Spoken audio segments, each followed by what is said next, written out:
Everybody, happy Tuesday and welcome to Daily Distinction. Really glad that you're here. Thanks for joining in and excited to see where we go today. I've been part of a virtual event that's going on today. So kind of running in here last minute. Really, man, I tell you, for all of the changes that we are going through in events and virtual events and all the things that's happening there, I've got to tell you, the ability to access such great information is just blowing me away. I'm really thrilled at the ability to connect with and to access so much terrific, absolutely great information. It is time, Brian. I'm so glad you're here. Thank you for checking in as you do every day. I can't tell you how much that means. I really appreciate it. Thank you for doing that. And thank you for watching, as always, to Daily Distinction. I appreciate it greatly. And as always, thank you for sharing it. Man, so many of Charles, I was just getting ready to say, hello from hot San Jose, man. It's scorching in Vegas. Let's check 103 right now in Vegas, and getting warmer. So hope it's good where you are. Scott, always great to see you. Thank you. Doing really terrific today, but a part of as I was saying, of a virtual meeting, virtual event all day today, going back to it when we get finished up here, and really been terrific. Thank you, Bonnie. I appreciate that. See, look, I've got a couple that aren't even up there. So yeah, I've got my books back there. So thank you. I know that you've got at least one or two of them. So thank you. Thank you for noticing that. I appreciate it. So I got an interesting topic. Yesterday we were talking about some personal things and talking about how to make your life better and how to have a good day. And it got me thinking about the importance of dreams and wondering what your dreams are for your career, wondering what your dreams are for your life. When we daydream, what is it that we dream about? When we dream about where we would like to be, what is it that we dream about? It's kind of interesting how dreams change over a period of time. Whether it might be for you individually or for the world as a whole. I remember when I was a kid, my mom used to, there were two things my mom wanted for me. She wanted me either to be a network news anchor. There was a news anchor on NBC when I was a little kid, even before I started school. And his name was Frank McGee. And my mom always wanted me to be Frank McGee. And one of the things my mom talked about so much was that when President Kennedy was shot, Frank McGee was one of the anchors of the coverage on NBC. And it was the first time, I remember Mom talking about this, it was one of the first times, and younger viewers will be stunned by this, it was one of the first times that the television was on 24 hours. It's almost hard to imagine now or to think about now, but it didn't broadcast 24 hours before cable, before online, before all of that. We would the television stations would sign off, and there would be a test. It's called the test pattern. It would sign off, and the station would sign off, and it'd say, "Join us again tomorrow morning at this particular," and sign back on. Well, when Kennedy was shot, the news, kept going. And so they kept it on all night. And it was one of the things Mom talked about. I couldn't believe television was on all night. And Frank McGee covered this and talked for like 12 hours straight without a break and without a note, except as they were handing him the bulletins. Just amazing. And so that was her goal. Or the other goal was for me to get in politics, which I did for a while. I think now it's very interesting because I think a whole lot fewer parents would have a dream for their child that they would be a politician. And I think fewer parents would have a dream for their child that they would be a news broadcaster. Probably more than politician, but I don't think as many people are that, right? So dreams change as the culture changes, as the world changes. Dreams change as you change. But I'm wondering what your dream might be for your future. You don't have to share it. You don't have to outline it, but I'd like for you to think about it, because one of the other things I notice as we get older is we start judging. We start editing our dreams. You say to a little boy or a little girl, what do you want to be when you grow up? And man, the world is, incredible possibility. They want to be. I've got friends. They were like horrified that their child, that they put in preschool. They'd done all this, and everything, so they oh man, they'd spent so much money, for the private the whole thing, the ultimate elite learning for their young child. And then they said, what do you want to be when you grow up? And he thought the garbage man was the coolest guy in the world because he had that little thing that would come out and pick up the can and put it in he wanted to know how to operate that. And so after all that, the parents were trying to alter the dreams, I think, of their child. Yeah, you remember him, Charles? Yes, he did. He died pretty young. He had cancer, as I recall, but he was a brilliant broadcaster. Hosted the Today Show for quite a while. So yeah, absolutely. You want to be a rock star at everything, Dwayne. And there's the other thing about our dreams is that we can dream about a number of things, right? That we're going to do this, we're going to do that, we're going to, so one of the things though that I notice about when people talk about their dreams is no one says, my goal is to be average. I dream about fitting in with everybody else. Right? I mean, that's not your dream. People don't sit back and dream about, golly, I don't really want to be anything special. As you say, Dwayne, I mean, we dream about being a rock star. We dream about being a movie star. We dream about, the house on the ocean. We dream about on and on and on. Nobody dreams about, I really, what I dream about is being average. Even if we attain a particular part of our dream, even at that, we don't desire to be mediocre.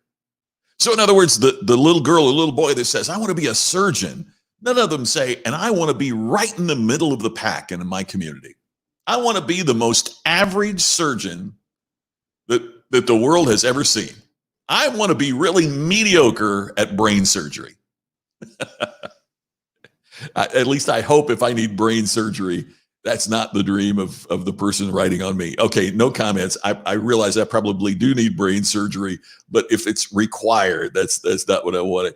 Yeah, when great isn't good enough. Yeah, you've heard that somewhere before. If you're wondering where that's from, that's the subtitle of the book you see behind me, the Create Distinction book, What to Do When Great Isn't Good Enough to move your business for your business today. And it's so true. Yeah, that magical ladder to mediocrity. I love that, Charles.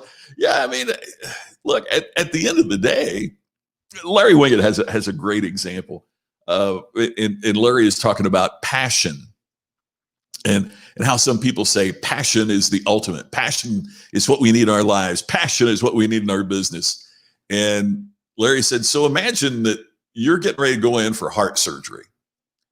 And they have two heart surgeons standing in front of you, and the head of the hospital comes in and says, okay, well, you need to make a choice which surgeon's going to do your surgery. We've got this one heart surgeon right here, and he is so passionate about heart surgery. It's his why. He is passionate about being a heart surgeon. And we've never had such a passionate surgeon.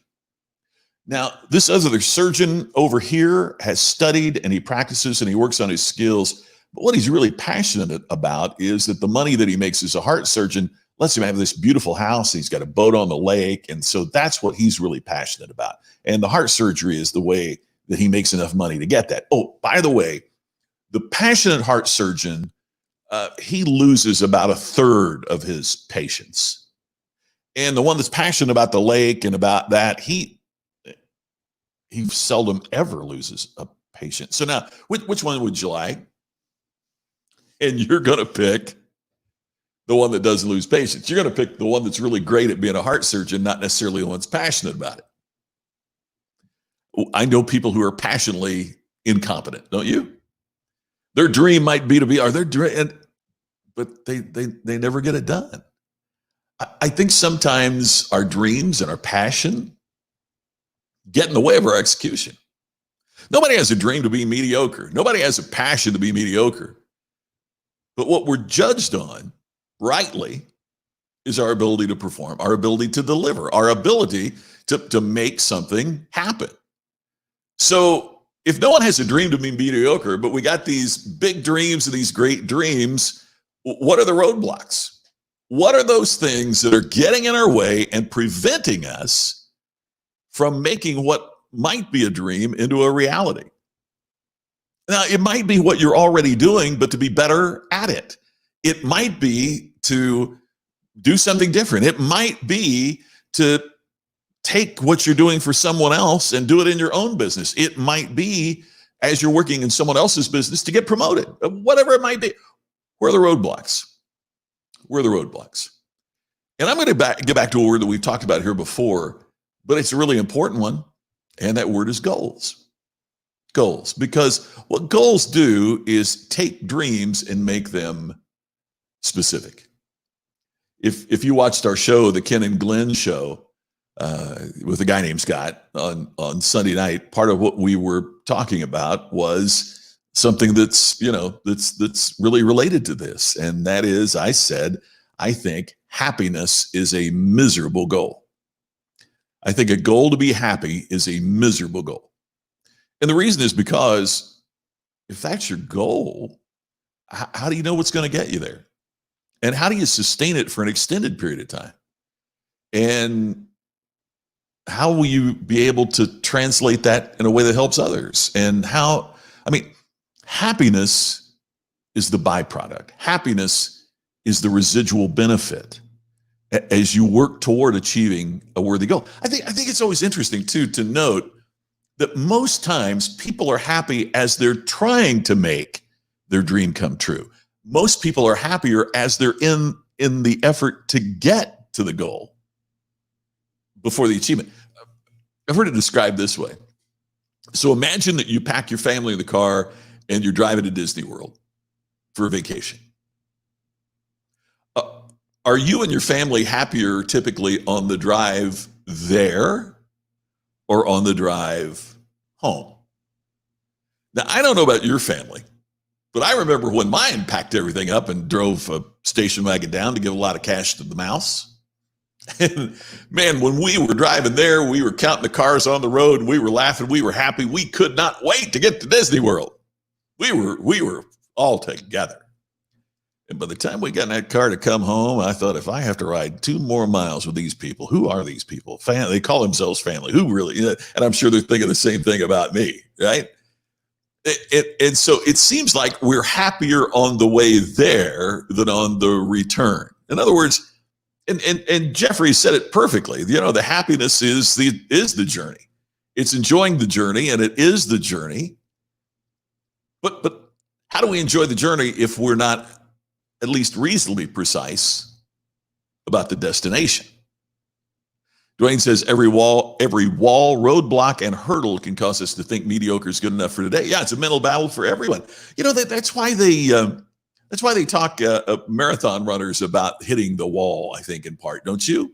That there's a point that's not just a physical roadblock, but a mental roadblock. Charles, I agree. Too many people are passionate incompetence. It's so true.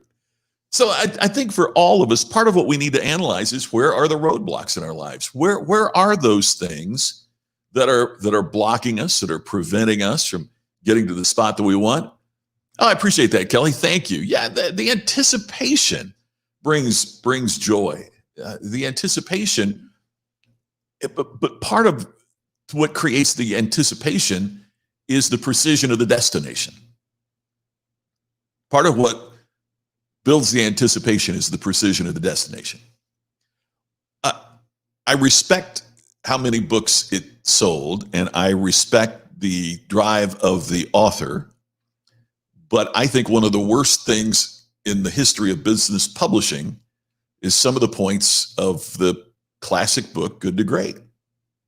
A lot of people disagree with me. That's great. I love having the conversation. But one of the things that I really dislike about the book Good to Great is the part where it is said, the people on the bus and getting the right people on the bus in the right seats is more important than where the bus is going.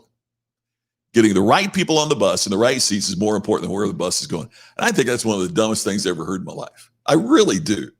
Because the right people won't get on a bus if they don't know where the bus is going. Right? I mean, you're the right people. I mean, you are, or else you wouldn't be spending time today trying to improve yourself and improve your life by watching this, right? So would you get on a bus if you didn't know where it was headed? You know, the thing in front said somewhere, anywhere, right? Would you get on it? The right people don't get on the bus if they don't know where the bus is going. So it says a couple of things. Number one is we got to know where we're going. Number two, leadership is about getting everybody to know what the destination is before the right people get on the bus, before they get on the right seat. So maybe one of the roadblocks, maybe one of the things we need to consider is the imprecision of the destination. Are you willing to be a little more precise about what the dream is? When I work with folks about distinction, yeah, Kit, you got that right. If the bus isn't going anywhere, sitting on the bus is not all that much fun. Yeah, you're right. Yeah, you only get on it if you're driving. You can make the decision. And Charles, you're right. A lot of people got on that bus of him saying that, without really thinking about it. But the right. To think that getting the right people on the right bus in the right seats is more important than where the bus is going ignores the fact that the people that you want to have, they want to know the destination. They want leadership. They want that, because the imprecision of the destination doesn't encourage participation either. So where are you heading? And are you precise about it? And specifically, back to the earlier question, where are the roadblocks? And maybe the major roadblock for you is that you haven't been precise enough about where you want to go, which brings up, when I do my programs on distinction, there are 4 cornerstones to distinction. And the first of the 4 cornerstones is clarity. Now that sounds easy, right? Okay, got to be clear. All right, makes sense. Check. No. And this is always the singular problem of folks as they try to get started in distinction. Now, let me say, first of all, when I talk about distinction, a lot of you know exactly where I'm coming from there. But distinction is, in a sense, an exceptional form of standing out. Now, when I go to Australia, every time somebody talks about the tall poppy syndrome, which is what they talk about a lot in Australia, about if you stand out too much, you're going to get chopped down. You don't want to stand out and draw attention to yourself, that kind of thing. I'm not talking about this from an egocentric standpoint, like, hey, look at me. That's not why we're talking about standing out. It's not from an egocentric, hey, I want everyone's attention. That's not what it's about. When we think about our business or our lives, it's based on being selected. Everything that you want in your life, everything that you desire in your life, is currently under the control of somebody else. I mean, if you controlled it, it would mean you already had it. And so everything that we want for our future, everything that we want for our lives, is currently under the decision or control of someone else. So if I want a new Apple computer, Apple already has the computer, right? I have to figure out, how do I get the money to acquire that if it's my desire? If my desire is, to help my child get in their choice of college, I've got to understand that decision is under the control of someone else, the admissions board of that college. If I want someone to buy from me as opposed to everybody else, then that purchase decision is under the control of somebody else. So the fundamental question for all of us is, then how do we get chosen? How do we get selected? And selection is based upon being the preferred alternative, right? I mean, no one is going to say, oh, that's less than that. So, I mean, from a price standpoint, they might, but I'm saying, oh, that's a worse choice than that. Let me take the worst choice. People don't intentionally take the lesser choice. People don't intentionally take the worst choice. So if it's dependent upon the selection of someone else, how do we position ourselves to be selected? How do we position to be the one that gets chosen for what we want? And I think there is the fundamental roadblock, is that A, if our destination is imprecise, how do we get there? And B, if there's nothing about us that stands out from the perspective of the chooser, so to speak. You with me? Because what I'm saying is, it doesn't mean that there's nothing about you that stands out. It means that what makes you stand out is not apparent to those making the selection.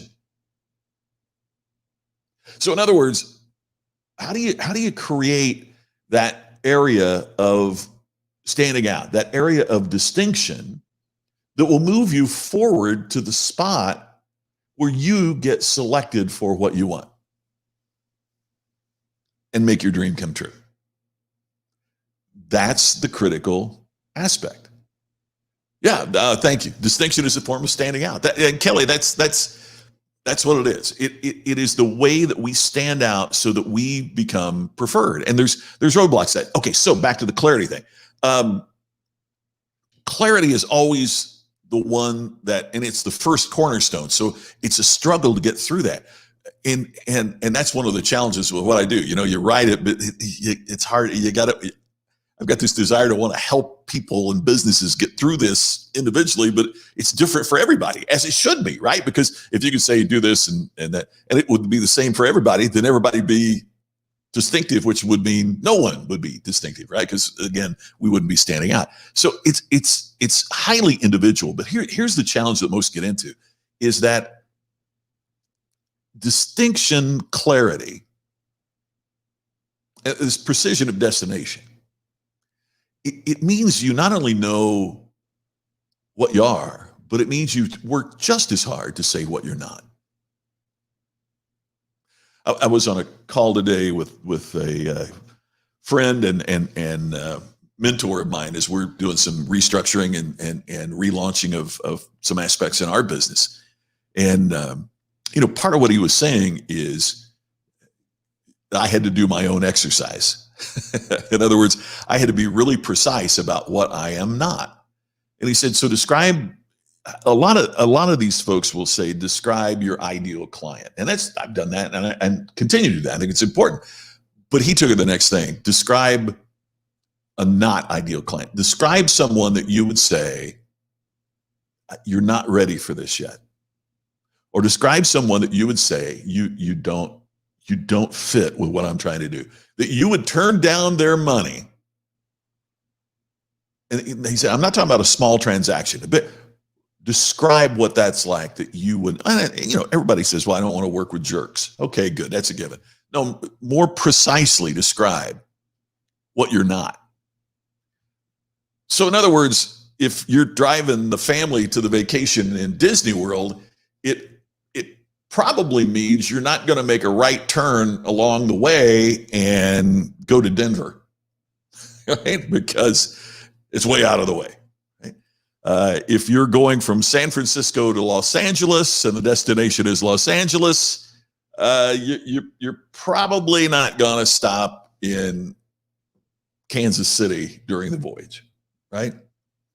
So you have to define what you're not. And one of the roadblocks I think that we so often get into is that our dreams are what we want and our dreams are what we desire. We have a roadblock because we don't create the strategy that makes it more specific and makes the destination precise. B, we have another roadblock that says, to get there, here's what we're not willing to do. And C, we have to be very, very precise about what's important and what our unique strengths are. Bruce, you said it perfectly. Be yourself. Everybody else is taken. I've told the story, I think, before on this. I know I told it on a podcast I was a guest on a while back. My great mentor, Grady Nutt, the late Grady Nutt, took me to lunch one time, and I admired him so much. I loved his stories. I loved how he spoke. I loved everything about what he did. And I was too young and inexperienced to realize that you didn't tell somebody else's story, or you didn't, And I used a couple of his funny stories because they work. And rather than get mad, which you could have done, he took me to lunch and he said, Scott, I appreciate how much you look up to me. He said, I appreciate that. And I told him I looked up to him. And he said, but here's something you need to know. If you're trying to be the best Grady nut, the best you can hope for is second place. I kind of got a corner on the Grady nut market, but he said, you can be the best Scott McKay the world's ever seen. So why waste your time trying to be a second-rate me when you can be a world-class you? Wow. What a great message. And one I think we all need to learn. Yeah, we feel stuck in life. Yeah.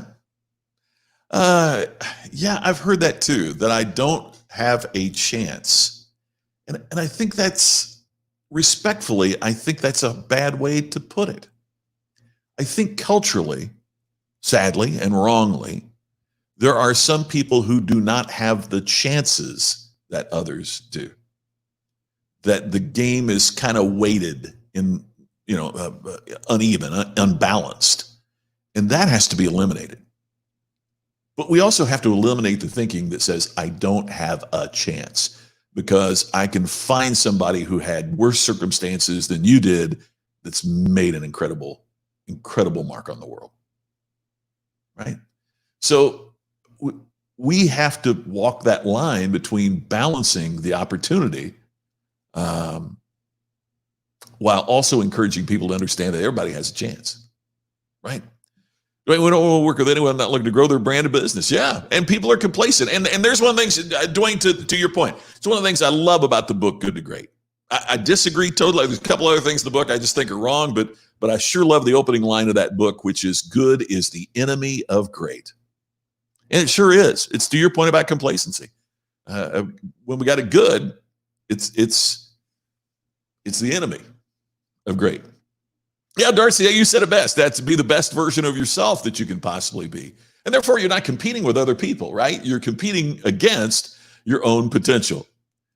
Well, kid, I don't know what airline would do that, but it might be. If you're using points, right? I'll do any connection if I get the flight for free. Yeah, absolutely. And Grady's point was great. And chances come when you make different choices. Yeah.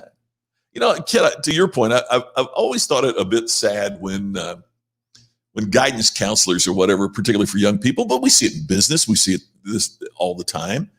And what they try to do is to get you to, stay in your lane, pick your lane, stay in your lane. Now, I think to some degree we have to do that to develop a expertise, right? But I think the younger you are, the goal should be to keep as many doors open as possible, as many opportunities as possible for as long as you can, because the world is changing so rapidly to focus on one particular area. And so, when we have more options, we tend to make better choices. And that's right. Be your best and never stop improving. That's where we're going. So just a couple thoughts about this. I want you to think about your goals more than your dreams, because goals take dreams and make them specific. In other words, I might have a goal to have a nicer house. A goal would be specifically where that house would be, and specifically how much I would pay for that house, and specifically how I'm going to finance the down payment, and what I'm going to do to make my payments, and what goals take those dreams and make them specific, which is why it makes them more achievable. In addition, goals take dreams and give them deadlines. Usually the reason something stays a dream is because we haven't assigned ourselves the deadline.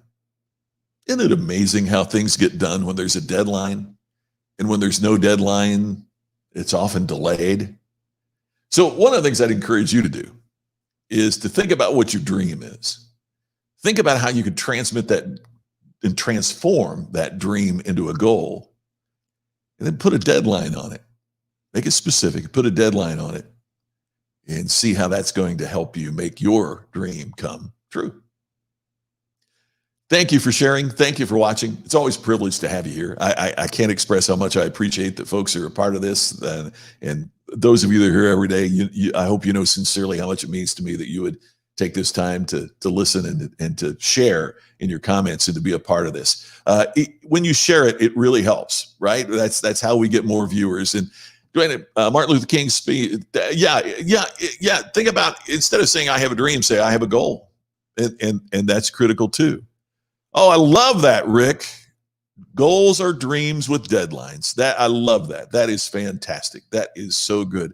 Charles, instead of telling someone they're held back by the circumstances, look past the what does it take to get you there? That is so good. Ronaldo, hey, great to see you. Glad you're here today. Thank you, Kelly. As always, it means the world that you're here. Kit, as always, I truly appreciate you, and thank you. Thanks, everybody. Look forward to talking to you again tomorrow on the next Daily Distinction.